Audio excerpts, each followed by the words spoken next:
Hello everyone. Today we are going to discuss about steps of research. Meaning characteristics हम वो next video में cover up करेंगे, but यहाँ पे आज हम डिस्कस करेंगे only steps of research. Research करने के स्टेप्स कुछ होते हैं। तो पहला है फार्मूलेशन ऑफ रिसर्च क्वेश्चन या फार्मूलेशन ऑफ रिसर्च प्रॉब्लम। सबसे पहले हम क्या करते हैं, हमें जब रिसर्च करनी होती है तो हमें एक रिसर्च क्वेश्चन को फाइंड आउट करने हैं। मुझे किस चीज़ पर रिसर्च करनी है, मुझे क्या खोजना है, किस चीज़ का पता लगाना है। मैं एक प्रॉब्लम तो चूज़ करूँगी, मैं रिसर्च की प्रॉब्लम से क्वेश्चन बनाऊँगी। ठीक है, आपकी रिसर्च हमेशा एक जनरल आइडिया से स्टार्ट होती है। रिसर्च करने से पहले आपको अपना फोकस पता होना चाहिए। ठीक है, तो फार्मूलेशन ऑफ रिसर्च क्वेश्चन, जब हम रिसर्च क्वेश्चन मतलब एक रिसर्च प्रॉब्लम को फार्मूलेट करते हैं, उसके भी बहुत सारे स्टेप्स होते हैं। अब पहला स्टेप है इसमें selection of a research area. हमने सबसे पहले क्या करना है, हमने वो एरिया सर्च करना है जिस एरिया में हमने रिसर्च करनी है। Area which you want to do research area में be English, Hindi, it may be science, it may be Urdu, it may be Sanskrit, etc. For example, my area of research will be arts. But arts तो बहुत बड़ा area है, there are so many subjects, so many fields come under arts. Then मैं क्या करूँगी, मैं divide करूँगी, उनको मैं डिवाइड करूँगी फील्ड्स में। स्टेप टू क्या होगा मेरा, स्टेप टू होगा मेरा dissect broad areas into sub areas. अब पहले ब्रॉड एरियाज है, माय एरिया अगर होगा, my area will be like for example my area will be arts. तो आर्ट्स तो बहुत ब्रॉड है, फिर मैं दूसरे स्टेप में क्या करूँ, आर्ट्स को छोटे छोटे पार्ट्स में डिवाइड करूँगी। अब जो ये आर्ट्स है, आर्ट्स भी बहुत वास्ट है। जब मैंने पार्ट्स में डिवाइड किया तो ये भी बहुत वास्ट बन गया। In arts it may be history, it may be philosophy, it may be sociology, psychology, so on and so forth. So these are sub areas of arts. ये क्या मेरे सब एरियाज बन गए आर्ट्स के। तो इन सब एरियाज में से मैं अपने इंटरेस्टेड टॉपिक को चूज़ करूँगी। तो फोकस, अब इसमें थर्ड स्टेप क्या है, focus on and selecting an area of interest. अब मेरे इंटरेस्ट का एरिया कौन सा है, तो एरिया इंटरेस्ट मतलब तो मैंने चुना कि मैंने क्या चुना, मैंने चुना कि मुझे इंटरेस्ट है एजुकेशन में। अब एजुकेशन में भी बहुत बड़ा ब्रॉड एरिया है। अब एजुकेशन में सब एरियाज हैं, जैसे हो एजुकेशनल स्टडीज़ हम ले लेते हैं, एजुकेशनल स्टडीज़ हो गया, साइकोलॉजी हो गया, हमारा लीडरशिप हो गया, एजुकेशनल लीडरशिप हो गया, एजुकेशनल टेक्नोलॉजी हो गया, रिसर्च हो गया, करिकुलम हो गया, मतलब टीचिंग एप्टीट्यूड हो गया। बहुत सारी चीज़ें इसमें कवर अप हो जाती हैं। तो इन सब एरियाज़ में से मैं क्या करूँगी, इन सब एरियाज़ में से चूज़ करूँगी मैं एक ही एरिया। ठीक है, तो इन सब एरियाज़ में मैं क्या करूँगी, जिसमें मुझे इंटरेस्ट है, तो जिसमें मुझे इंटरेस्ट है वो मैं चूज़ करूँगी। लाइक फॉर एग्जांपल मुझे इंटरेस्ट है टीचिंग एप्टीट्यूड में। ठीक है, टीचिंग एप्टीट्यूड में मेरा इंटरेस्ट है, तो मैंने क्या किया, मैंने टीचिंग एप्टीट्यूड को चूज़ किया। ठीक है,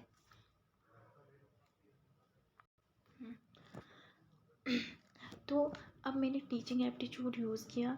ठीक है, तो टीचिंग एप्टीट्यूड में मेरा ये टॉपिक होगा कि मैं क्या चाहती हूँ, मैंने एक प्रॉब्लम सेलेक्ट की, teaching aptitude of teacher trainees in relation to academic achievement. ये मेरी क्या बन गई, ये मेरी एक प्रॉब्लम बन गई कि मैं ये देखना चाहती हूँ कि जो बीएड स्टूडेंट्स हैं, जो टीचर ट्रेनीज़ हैं, उनका टीचिंग से रिलेटेड कैसा एप्टीट्यूड है। ये मैंने क्या किया, ये मैंने अपने एरिया के इंटरेस्ट के अकॉर्डिंग एक प्रॉब्लम बना दी। ठीक है, फिर मैं उस पर ऑब्जेक्टिव्स बनाऊँगी, क्या करूँगी, ब्रॉड ऑब्जेक्टिव्स बनाऊँगी, मेरे क्या क्या हो सकते हैं ऑब्जेक्टिव्स। फिर मैं उन ऑब्जेक्टिव्स को एसेस और रिव्यू करूँगी। ठीक है। As researcher narrows the research problem the specific identification of study problem is crucial in order to select appropriate respondent. ठीक है। देन सेकंड स्टेप में क्या आता है, रिव्यू ऑफ रिलेटेड लिटरेचर। अब प्रॉब्लम तो आइडेंटिफाई की मैंने, वो मैंने कैसे की, जैसे एक ब्रॉड एरिया था, बहुत बड़ा ब्रॉड एरिया। पहले मैंने एक एरिया किया कि मुझे इस एरिया में रिसर्च करनी है। फिर क्या किया, फिर मैंने उस एरिया को छोटे छोटे पार्ट्स में डिवाइड किया। ठीक है, छोटे छोटे पार्ट्स में डिवाइड किया और फिर उन पार्ट्स में से भी मैंने कुछ चूज़ करके एक टॉपिक बनाया। ये क्या होगी, ऐसे मैंने अपना क्या किया, एक रिसर्च क्वेश्चन सेलेक्ट किया। अब मैंने जो रिसर्च क्वेश्चन सेलेक्ट किया, मैं क्या करूँगी, उसका रिव्यू देखूँगी। Review of related literature. Researcher must learn about the topic under investigation.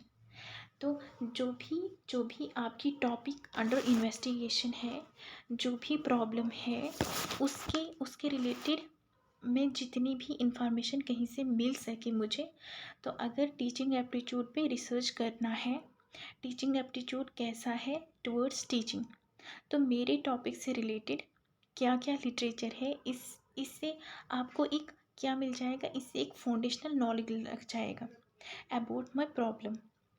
आपको अपने टॉपिक के ऊपर एक नॉलेज लग जाएगी। फिर जब एक बेस बन जाएगा, क्लियरिटी हो जाएगी। मैंने टीचिंग एप्टीट्यूड पर रिसर्च करनी है, मैं पहले देखूंगी कि किन लोगों ने मुझसे पहले टीचिंग एप्टीट्यूड में रिसर्च करी है। तो मुझे क्या होगा, मुझे साथ साथ ये भी आइडिया लग जाएगा कि किस पर रिसर्च नहीं हुई है, ये गैप क्या है। फिर जिन लोगों ने रिसर्च किया था, उन्होंने कैसे किया था रिसर्च, ठीक है, कैसे रिसर्च किया था, डेटा कैसे कलेक्ट किया था, कितनी पॉपुलेशन थी, सैंपल क्या था, टूल कौन सा यूज़ किया था, स्टैटिस्टिकल टेक्निक्स कौन सी थी, मेथड क्या था। मतलब एक बेसिक नॉलेज मुझे लग जाएगी, एक बेस फाउंड में कर लूँगी। जब बेसिक नॉलेज फाउंड हो जाएगी, तब मैं हाइपोथेसिस फार्मुलेट करूँगी। तो रिव्यू ऑफ रिलेटेड लिटरेचर क्या है कि ये एक जो टॉपिक अंदर इन्वेस्टिगेशन होता है, उससे हमें बहुत सारी हेल्प मिल जाती है। देन लिटरेचर रिव्यू हम इसलिए करते हैं बैकग्राउंड इंफॉर्मेशन लेने के लिए। हम क्यों, background to get background information. Literature review हम इसलिए करते हैं बैकग्राउंड इंफॉर्मेशन जानने के लिए। तो कैसे करेंगे हम लिटरेचर रिव्यू, जैसे वेबसाइट्स हो गई बहुत सारी, एनसाइक्लोपीडिया हो गया, ठीक है, अकेडमिक जर्नल्स हो गया, शोध गंगा हो गया, शोध गंगोत्री हो गए, रिसर्च गेट हो गया, ठीक है।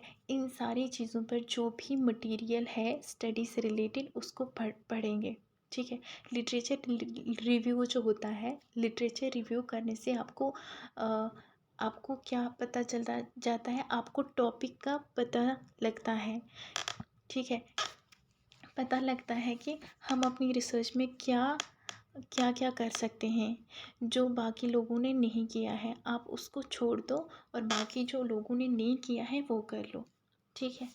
तो जब आप लिटरेचर रिव्यू करोगे, तो जैसे टीचिंग एप्टीट्यूड पर पर्सन ए ने, अगर मैं बोलूँगी जो टीचिंग एप्टीट्यूड मेरा टॉपिक है, what is happening with the PPT. अच्छा, टीचिंग एप्टीट्यूड पे किसने रिसर्च की है, पर्सन ए ने।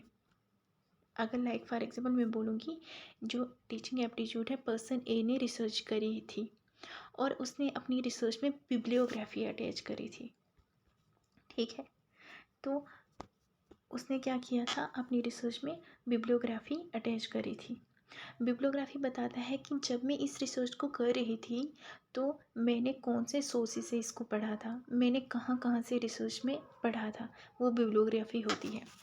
जैसे लाइक फॉर एग्जांपल मैं अगर रिसर्च करूँगी, ठीक है, अच्छा, जैसे अगर मैं रिसर्च करूँगी, ठीक है, तो मैंने 10 बुक्स से पढ़ लिया, ठीक है।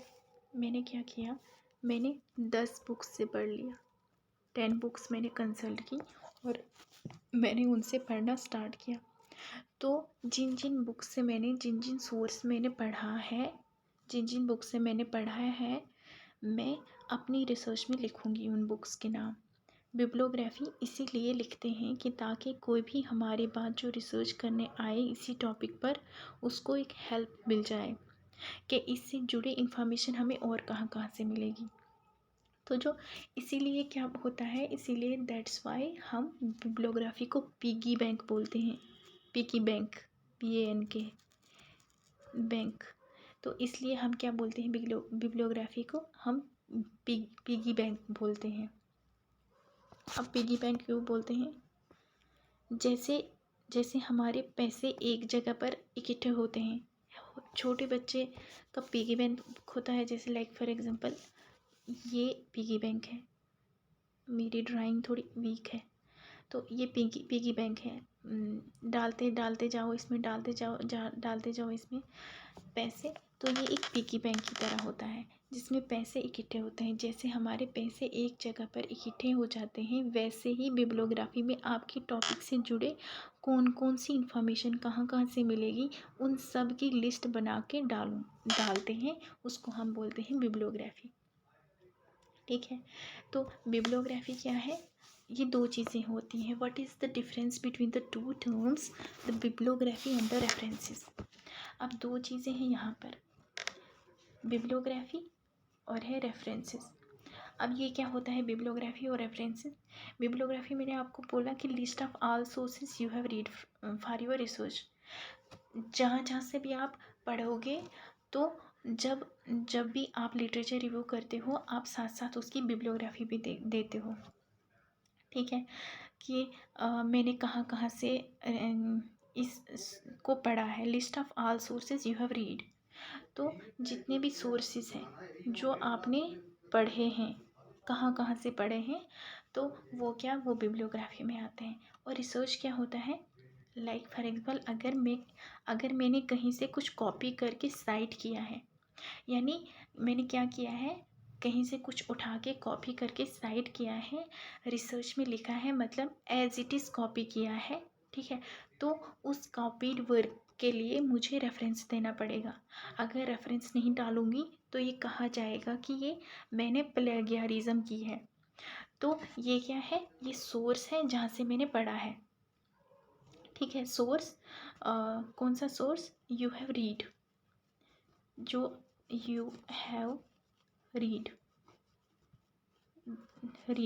और रेफरेंस क्या होता है? Source from where you have cited or copied, जहाँ से आपने साइट किया है या कॉपी किया है, उसको हम बोलते हैं रेफरेंस। तो बिब्लियोग्राफी हम रिसर्च लिखते हैं, इसमें रिसर्च। तो जब भी आप लिटरेचर रिव्यू करते हो, तो आप क्या करते हो, साथ साथ में उसकी बिब्लियोग्राफी भी देखते हो कि कहाँ कहाँ से साइट किया है, क्या कहाँ कहाँ से जितने भी सोर्सेज पढ़े हैं वो कहाँ कहाँ से लिए हैं। तो लिटरेचर रिव्यू हमने किया। लिटरेचर रिव्यू में हमने क्या पढ़ा? लर्न अबाउट टॉपिक, जो अंडर इन्वेस्टिगेशन में टॉपिक होता है। अंडर इन्वेस्टिगेशन में जो टॉपिक होता है उसके बारे में पढ़ते हैं हम। देन दूसरी कौन सी बात होती है, हम बैकग्राउंड नॉलेज के लिए, जो बैकग्राउंड नॉलेज होता है उसके लिए पढ़ते हैं। बैकग्राउंड नॉलेज लेने के लिए, एक फाउंडेशनल नॉलेज के लिए, जो एक फाउंडेशनल नॉलेज होता है उसके लिए हम पढ़ते हैं। ठीक है, फाउंडेशनल नॉलेज के लिए। और हम ये कहाँ कहाँ से लेते हैं? जैसे वेबसाइट्स हो गई, इंसाइक्लोपीडिया हो गया, रिसर्च जनरल हो गए, रिसर्च गेट हो गए, वहाँ से हम ये सारी इन्फॉर्मेशन ले लेते हैं। अच्छा, पहले हमने प्रॉब्लम को आइडेंटिफाई किया। ठीक है, प्रॉब्लम आइडेंटिफाई होगी, हमें एक क्वेश्चन पता चले, उसके ऊपर हमने क्या किया, फर्स्ट स्टेप में हमने प्रॉब्लम को आइडेंटिफाई किया। दूसरे स्टेप में हमने लिटरेचर को रिव्यू किया कि हमने जैसे 10 साल के 20 साल के रिसर्च लिटरेचर देखे, हमें उससे क्या हुआ, एक फाउंडेशनल नॉलेज मिल गई। लिटरेचर रिव्यू देखा, ठीक है, तो लिटरेचर रिव्यू में हमने एक बेस निकाला कि किसने किसने कौन कौन सी रिसर्चेस की है, कौन कौन से टूल यूज़ किए हैं। मेरे टॉपिक से रिलेटेड जिसने भी रिसर्च की है, उसने स्टैटिस्टिकल टेक्निक क्या यूज़ की है, मेथड्स क्या यूज़ किए हैं, टूल्स कौन से यूज़ किए हैं ये सारे हमने देखे। अच्छा, मैंने प्रॉब्लम को आइडेंटिफाई किया, लिटरेचर रिव्यू कर लिया, ठीक है। अब थर्ड स्टेप में क्या है, अब मैं हाइपोथेसिस बनाऊंगी। अब मैं क्या बनाऊंगी, एक टेंटेटिव सोल्यूशन बनाऊंगी। हाइपोथेसिस का मतलब क्या होता है, हाइपोथेसिस का मतलब होता है एक गैस, एक गैस होती है, एक हम बोल सकते हैं प्रिडिक्शन। मैं क्या दूंगी, एक गैस दूंगी, एक प्रिडिक्शन दूंगी। ये एक गैस होता है आपकी प्रॉब्लम के ऊपर, ठीक है। आपकी जो भी प्रॉब्लम है रिसर्च प्रॉब्लम होगी, उसका आपके अकॉर्डिंग टेंटेटिव सोल्यूशन क्या होगा, what is the tentative solution of your problem. तो हम अपनी प्रॉब्लम का टेंटेटिव सोल्यूशन देते हैं, और ये जो टेंटेटिव सोल्यूशन है इसी को हम टेस्ट करते हैं, इसी से हमारी प्रैक्टिकल थ्योरी बन के आती है, ठीक है। तो ये क्या हमने पढ़ा, tentative solution of the problem. तो आफ्टर रिव्यू लिटरेचर करने के बाद रिसर्चर क्या करता है, हाइपोथेसिस बनाता है। तो हाइपोथेसिस क्या होता है, एक टेंटेटिव स्टेटमेंट होता है जो रिसर्चर आगे क्या करता है, प्रूव करता है।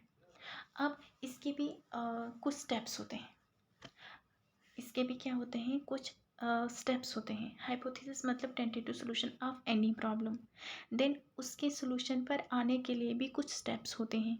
फर्स्टली क्या होता है कि वेरिएबल्स, पहला कौन होता है, वेरिएबल्स। तो वेरिएबल्स क्या होता है तो अच्छा, फर्स्टली क्या है, वेरिएबल्स। अब वेरिएबल्स क्या है कि वेरिएबल्स, जिन वेरिएबल्स को आप देखना चाहते हो उनको डिफाइन करो। For example, I want to study on teaching aptitude of B Ed trainees in relation to academic achievement, this is my problem, ये मेरा रिसर्च क्वेश्चन है। तो मैं टीचिंग का मीनिंग लिखूँगी। जैसे मेरी अगर प्रॉब्लम है टीचिंग एप्टीट्यूड से रिलेटेड, तो पहले मैं क्या करूँगी, सबसे पहले teaching aptitude, like for example my research problem is teaching aptitude of teacher trainings in relation to academic achievements. So मैं क्या करूँगी, फर्स्ट ऑफ ऑल मैं उनको डिफ़ाइन करूँगी वेरिएबल्स को। जैसे मैंने टीचिंग एप्टीट्यूड को डिफ़ाइन किया, ठीक है। मैं टीचिंग का मीनिंग पहले लिखूँगी, टीचिंग का मीनिंग क्या है, एप्टीट्यूड का मीनिंग क्या है, पहले टीचिंग का मीनिंग आएगा, फिर एप्टीट्यूड का मीनिंग आएगा, ठीक है। फिर इन दोनों का मीनिंग देखूंगी कि टीचिंग एप्टीट्यूड क्या है, फिर मैं देखूंगी कि एकेडमिक अचीवमेंट क्या होता है, मतलब इनको मैं डिफ़ाइन करूंगी। तो पहले हमने क्या करना है, वेरिएबल्स को हमने डिफ़ाइन करना है, ठीक है। वेरिएबल्स डिफ़ाइन हो गए, फिर हमने क्या करना है, फिर हमने मेजरिंग वेरिएबल्स का मतलब क्या है, देन दूसरा स्टेप है मेजरिंग वेरिएबल्स। तो हमने क्या करना है, हमने वेरिएबल्स देखने की, हम इन वेरिएबल्स को किस किस पर मेजर करेंगे। अब स्टीवंस थे, स्टीवंस जो थे, उन्होंने क्या बोला था, उन्होंने बोला था कि 4 मेजरिंग वेरिएबल स्केल्स होते हैं। कितने होते हैं, there are 4 measuring variable scale, 4 measuring variable scales होते हैं। अब कौन कौन से होते हैं वो, nominal, ordinal, interval and ratio. Nominal, ordinal, interval and ratio, ये 4 स्केल होते हैं। अब नॉमिनल में क्या होता है, नॉमिनल में हम नाम देते हैं, ये सबसे ईजिएस्ट एंड लोवेस्ट स्केल होता है। इसमें हम इसमें नेमिंग और क्लासिफिकेशन आती है, नेमिंग एंड क्लासिफिकेशन, इसमें नेमिंग और क्लासिफिकेशन आती है।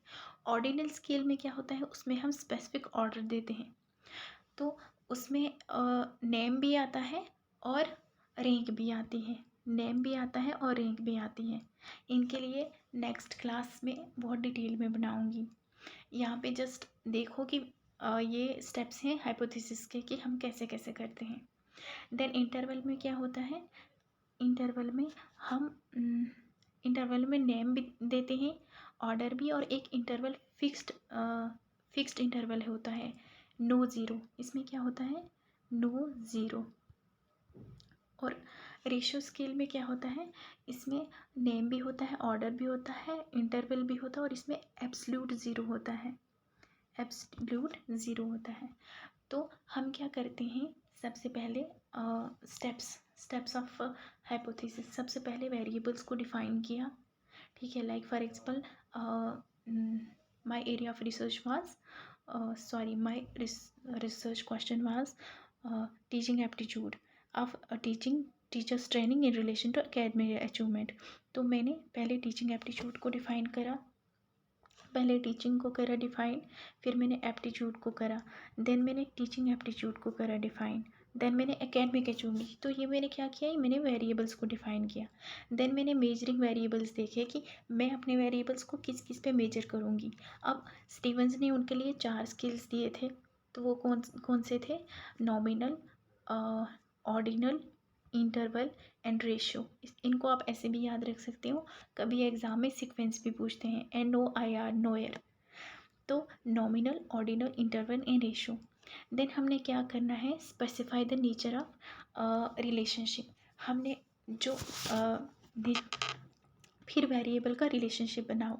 फॉर एग्जांपल अगर मेरी स्टडी क्या है, जैसे फॉर एग्जांपल मेरी स्टडी है हाइट पर, ठीक है, कि अगर मेरी ये स्टडी है कि मैं अगर हॉर्लिक्स दूंगी बच्चों को तो उनकी हाइट बढ़ेगी, ठीक है, अगर नहीं दूंगी तो हाइट नहीं बढ़ेगी। तो जैसे रिलेशन बिटवीन टू वेरिएबल्स, अब मैंने क्या करना है, इनके बीच में रिलेशन देखना है। अब हाइट, ये हो गई हाइट और ये हो गया हॉर्लिक्स।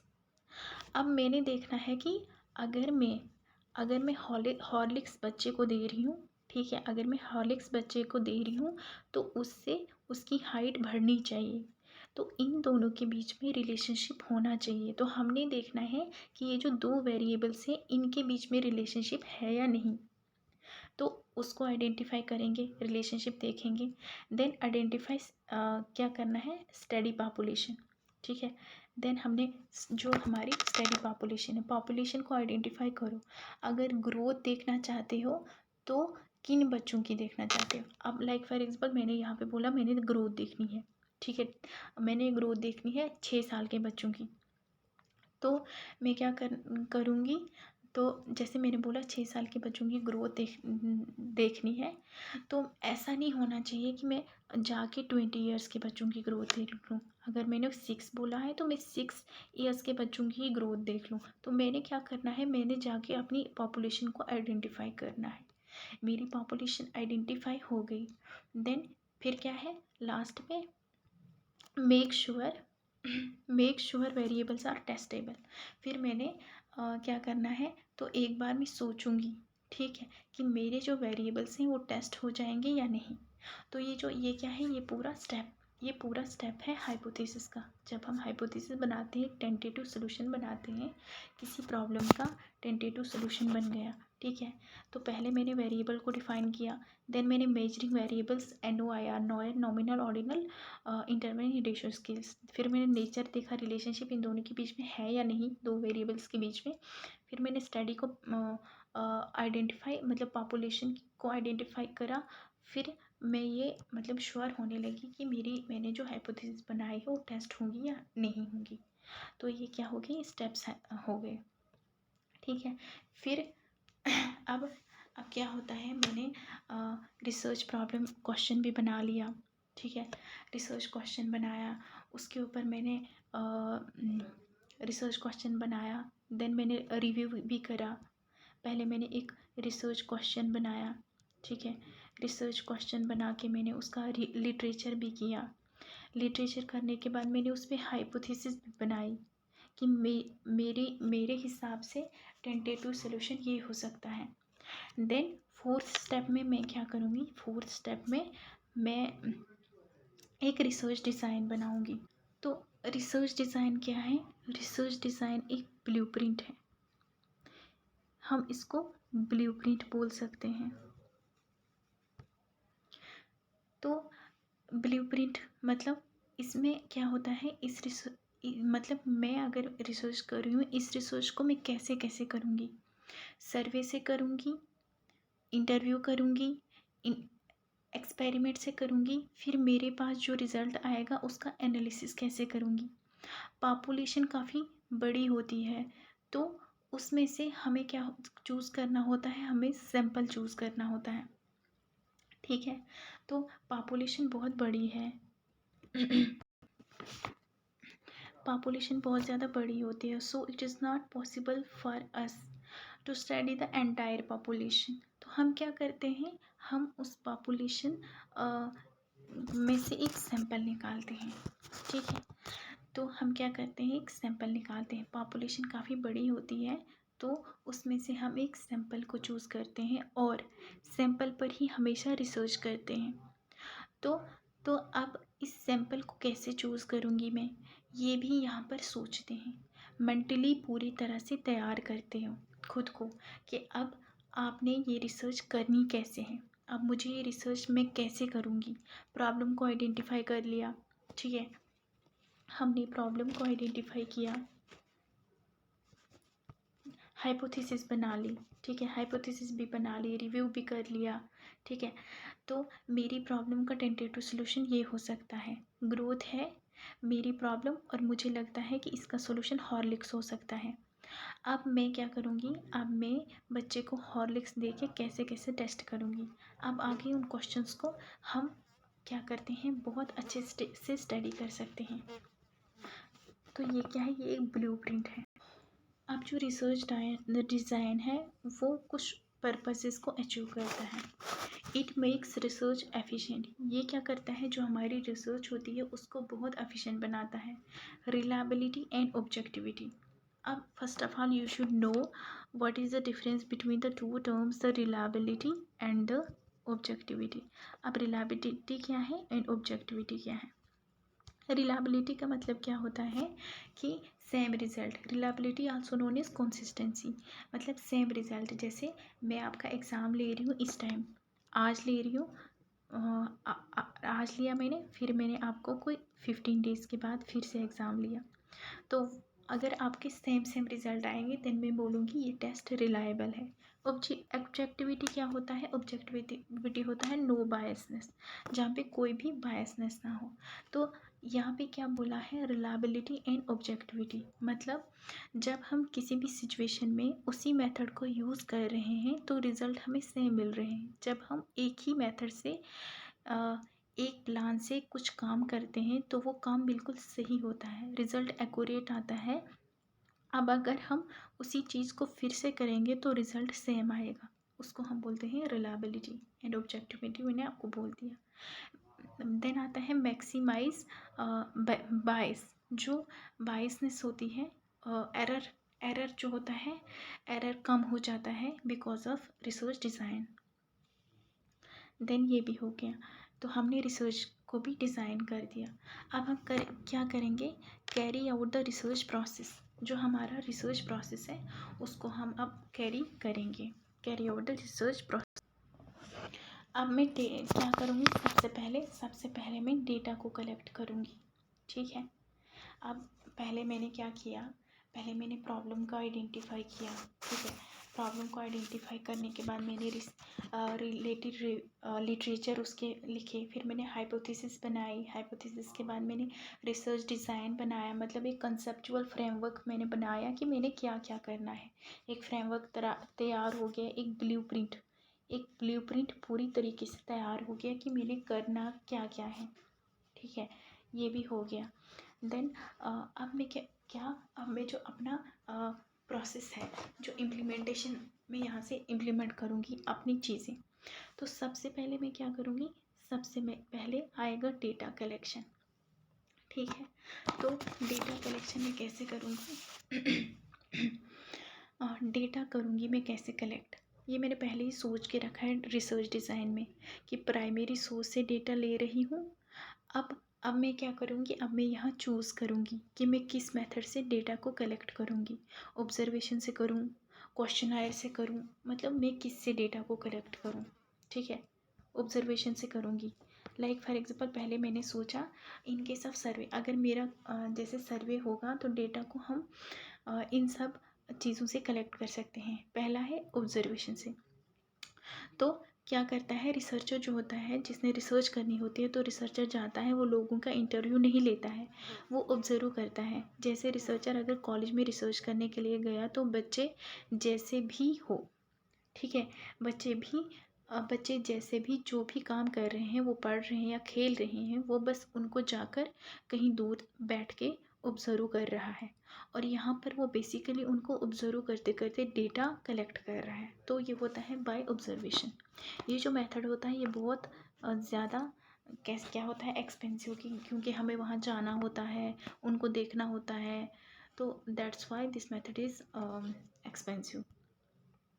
अच्छा, अब टाइप्स ऑफ ऑब्जर्वेशन। अब कौन कौन सी टाइप्स हैं ऑब्जर्वेशन मेथड की। पहली है स्ट्रक्चर्ड एंड अनस्ट्रक्चर्ड। ये दो चीज़ें हैं, स्ट्रक्चर्ड एंड अनस्ट्रक्चर्ड।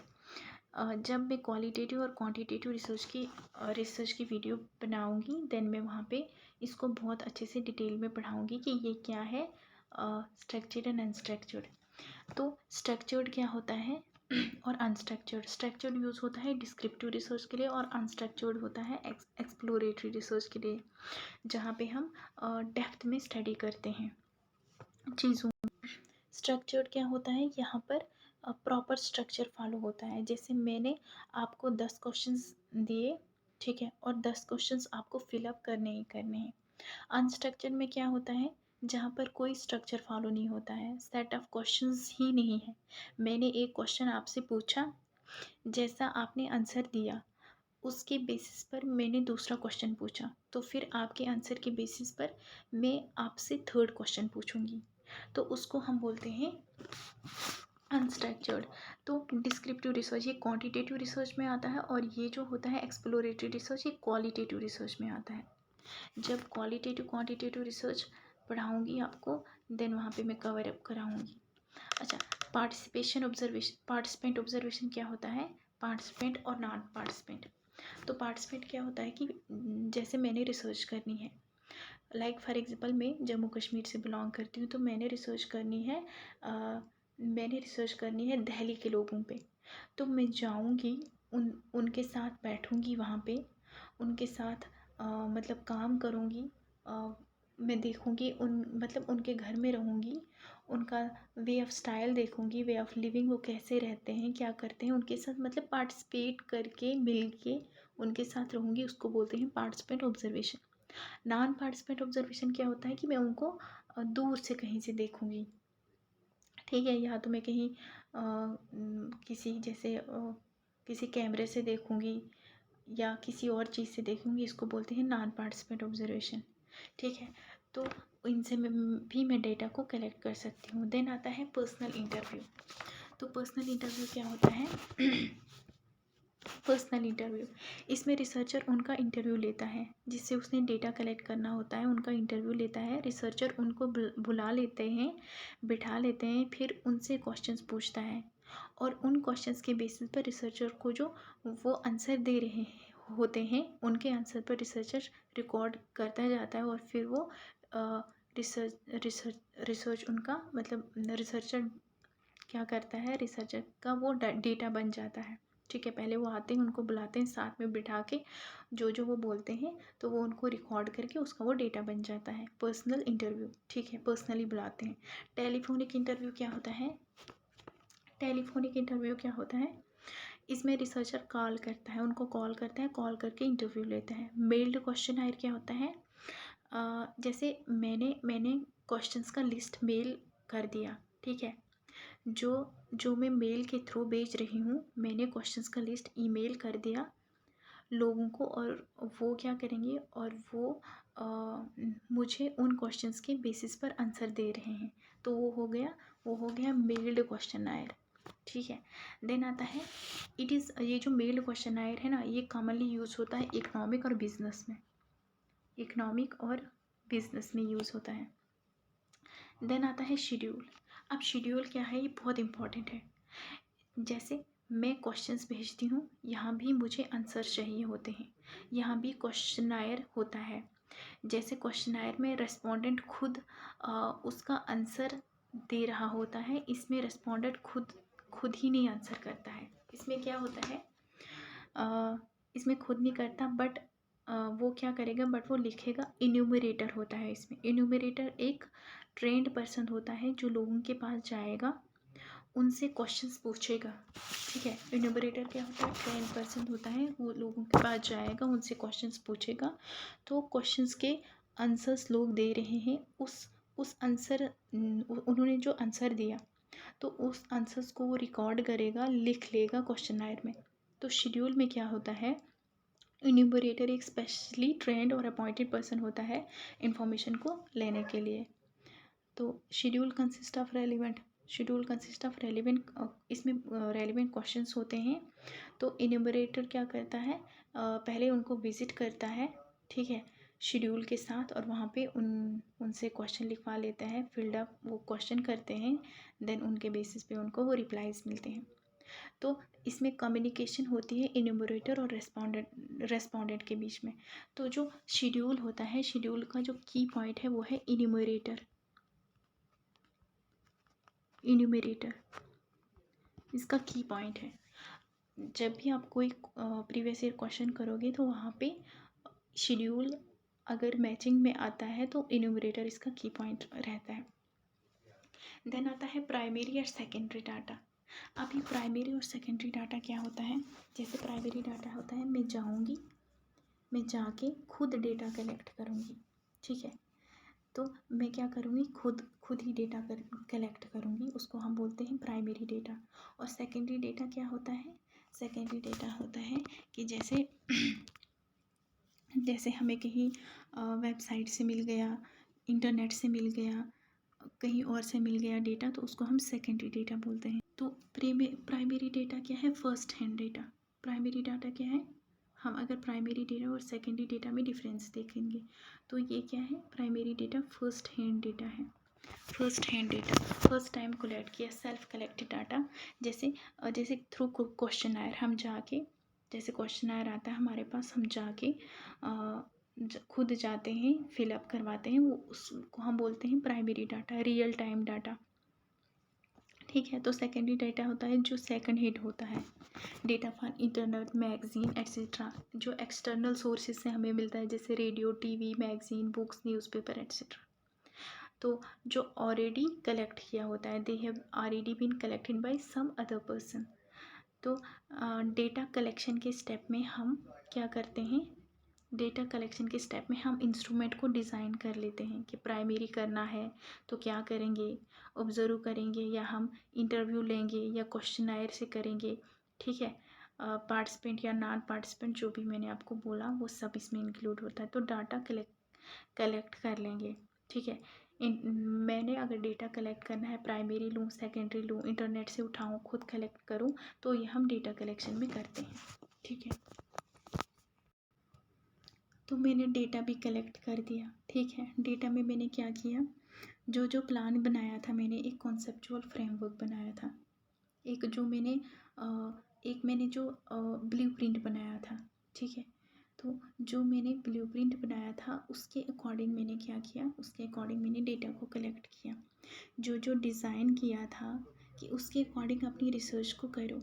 अगर आपने सोचा है कि मैं डेटा को कलेक्ट करूँगी इंटरव्यू लेके, तो आप इंटरव्यू ले लो। आपने सोचा है ऑब्जर्व करके, तो ऑब्जर्व करके, ये हो गई डाटा कलेक्शन। देन आता है analysis of data, test hypothesis. जब डेटा कलेक्ट हो गया तो आप अपनी रिसर्च का रिज़ल्ट बनाओगे। जो डेटा कलेक्ट किया है उसके बेसिस पर होगा उसका एनालिसिस। तो एनालिसिस करने के लिए कंप्यूटर में एक सॉफ्टवेयर होता है जिसको बोलते हैं SPSS। उसमें हम अपना जो डेटा होता है पहले एक्सेल शीट में डालते हैं, देन आफ्टर दैट हम उसमें SPSS में डेटा डालते हैं, अपनी रिसर्च का रिज़ल्ट निकालते हैं। Then reporting research findings. तो अब हम क्या करते हैं, फिर हम उसकी फाइंडिंग्स निकालते हैं। हम क्या करते हैं, हम वर्ल्ड को कहते हैं कि हमने क्या पाया है, मेरी हाइपोथेसिस प्रूव हुई या डिसप्रूव हुई। स्टाइल ऑफ राइटिंग, जो रिसर्च होता है ना, वो बहुत साइंटिफिक होना चाहिए। हमें कुछ रूल्स फॉलो करने पड़ते हैं। हम फिर एक रिपोर्ट बनाते हैं कि हमने क्या पाया और क्या नहीं, हमारी जो हाइपोथेसिस हमने जो सोचा था वो पूरा हुआ या नहीं, हमारी हाइपोथेसिस एक्सेप्ट हुई या रिजेक्ट हुई, हमारे रिजल्ट सिग्निफिकेंट आया या नॉट सिग्निफिकेंट आया, फिर हम ये सब कुछ बोलते हैं। तो आज हमने क्या पढ़ा? आज हमने पढ़ा steps of research. Steps of research, सबसे पहले हमने क्या देखा स्टेप्स ऑफ रिसर्च में? सबसे पहले एक क्वेश्चन बनाया था, ठीक है, प्रॉब्लम बनाई थी, क्वेश्चन और प्रॉब्लम, ठीक है, क्वेश्चन और प्रॉब्लम बनाई थी।